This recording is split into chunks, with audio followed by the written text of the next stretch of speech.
trip, I'll be showing you how to safely operate a Northfield Magnum series door machine. This door machine is capable of running interiors and exteriors. Pretty versatile machine. So I'm first going to give you a couple basic guidelines of the operation of this, and we'll go into more of the details of it. So if you just come over here, this is your main control panel.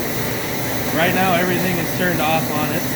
In order to turn it on, what we're going to do is take this red switch and turn it to the right, and then it pops out, and then it's going to turn the machine on. That gives us the ability to turn on the drills to raise and lower the height. We're doing larger or smaller doors, and it'll beep and lock into each place.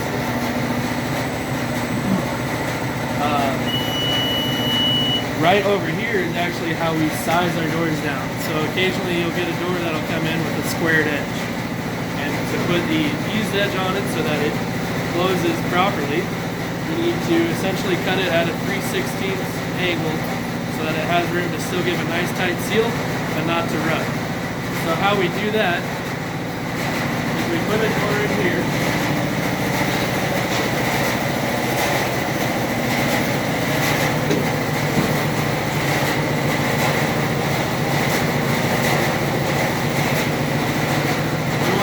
We have it to the right size, so we'll go ahead and bring this down. We'll get it close to the 2/8 size. This is a 2/8 door, and we will turn it here, and it'll lock into its automatic spot. We'll hear a beep. That means it's in the right spot. So now we're going to size this up. If you'll come over here, this red line you want to get as close to lined up as you can, because that's going to give it an accurate 3/16 cut. You have flexibility to do less or to go more if it is needed in that situation, but we're just going to do a typical 3/16 cut. So we're going to come over here, and we're going to turn the actual beveler on.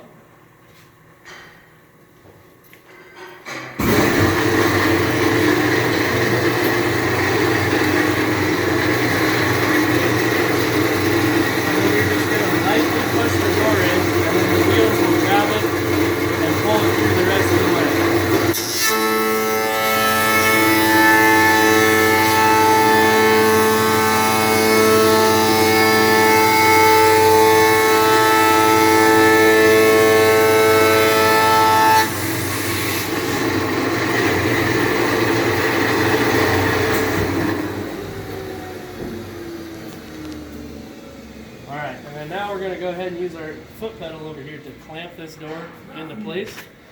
And it is kind of hard to see it with the cover, but that's for your own safety. But we're going to go to the left pedal, clamp the door down. Now that's going to hold the door in place. It clamps it. It's not going to tip on you. And then we can go ahead and proceed from there. We're going to grab a jamb that we're going to match to this door. So grab our right hand jamb over here. We'll come and set this in place, and we do have to unclamp this because the same pedal works this clamp right here. So you want to make sure your hands are free when you go to re-clamp this, because these pressure clamps right here are powered off that pedal. So you set this in, get your reveal nice and tight, and then you go ahead and push the pedal again, and it applies pressure to there to where this is not going to move. So now that we've done that, we're going to grab our carriage here. And what this is a router on basically a movable base.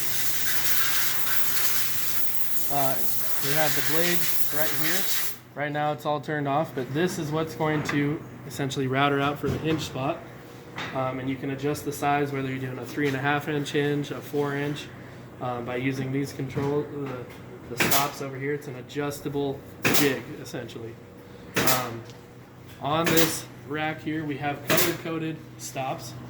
And what you want to do is line this square goes on top of these squares. So that's how you know you have it locked in place, and it's color-coded. The right is for red, or red is for right, yellow is for left.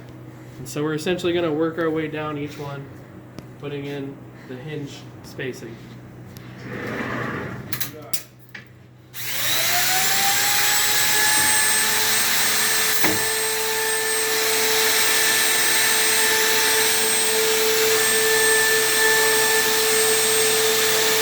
So now we're going to go ahead and do our hinge spacing. So when we go to grab this, there's a pressure loaded spring right here, and it's air powered. And we push this and it engages it to allow the carriage to drop down. Now when the carriage drops down, the router is set to automatically start. So it's very important that you keep your hands free from the blades. That's going to come down. You want to make sure you have it locked in place, and then you're going to start to router out the hinge. And I'll demonstrate that right now.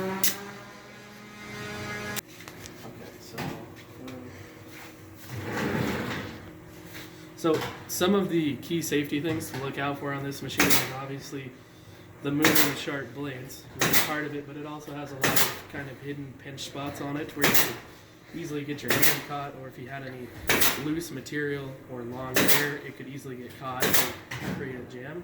So we want to keep an eye out for that. One of the main ones would be where you set your jam. It's adjustable based on how deep you need it to go. This back part right here, it can go down and it'll go up, and it slams down, so you want to make sure you don't have your hands into a pinch point while you're operating anything. Another one would be this back section here. Actually, the entire thing raises and lowers to size up for the doors properly. And so you want to make sure you have everything clear underneath the machine, whether it be your hand or any tools. You don't want to keep any tools under there. That could easily cause an accident as well, and we don't want that to happen. We'll go ahead and raise that back. Go ahead and turn this off, and I'll show you how the lever works. We're going to go ahead and open this. You would open this to just do typical cleaning maintenance, as well as if you needed to do a blade change. So these are the tires that when they are on, they push the door through the machine.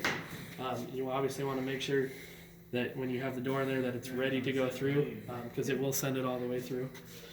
This orange guard here, you want to make sure that this thing has a spring in place, because the door is going to push that off going through there, but then it goes back to protect from the debris flying up from this blade system here.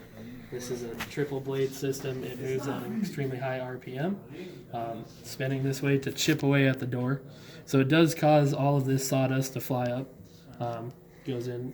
Typically we would have the dust collector on, and it would suck up the majority of that. But there will still be some residual dust going through this machine. So the door comes through here.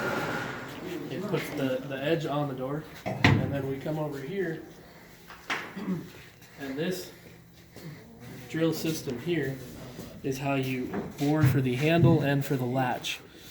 So when the machine is on, you're going to engage for the bore drill. This will be spinning, and it'll push this through, and then it pulls it back out, and then this latch comes up. So you want to make sure that you don't have anything in the way of here, keeping that from performing, because it will cause the blades to collide together, which then would send shrapnel, which we don't want that to happen either. Okay, kind of at a loss. We'll stop it there.